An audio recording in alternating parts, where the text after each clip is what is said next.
اس وقت میں بالاکوٹ سے 19 کلومیٹر دور جابا کے مقام پہ ہوں۔ یہ وہ جگہ ہے جہاں پہ 2 دن پہلے انڈین ایئر فورس نے بمباری کی ہے، اور یہاں پر ہمیں یہ صرف ایک مکان نظر آیا ہے جو تھوڑا سا ڈیمیج ہوا ہے، اور اس مکان کے جو مالک ہیں نوران شاہ، وہ تھوڑے سے زخمی ہوئے ہیں۔ یہاں پر جو دعویٰ کیا گیا تھا کہ کوئی جیش محمد کا ٹریننگ کیمپ تھا، ہمیں ایسا کوئی انفراسٹرکچر یہاں پہ نظر نہیں آیا۔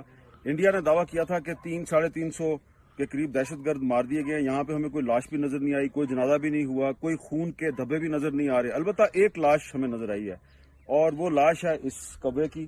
یہ کوہ جو ہے آپ کو یہاں مرا ہوا نظر آ رہا ہے، اور بھارتی ایئر فورس کی بمباری سے یہ کوہ جو ہے یہ یہاں پہ مارا گیا ہے۔ اب آپ خود فیصلہ کر لیں کہ یہ کوہ آپ کو دہشت گرد نظر آتا ہے یا نہیں نظر آتا۔ تو جابا کے مقام پہ جہاں انڈین ایئر فورس نے بمباری کی اور درخت بھی تباہ کیے، مکانوں کو ڈیمیج کیا، سب کچھ کیا یہاں پر اگر ہمیں کوئی لاش نظر آئی ہے تو وہ صرف اس کوے کی لاش نظر آئی ہے، اور اس کوے کی قاتل انڈین ایئر فورس ہے۔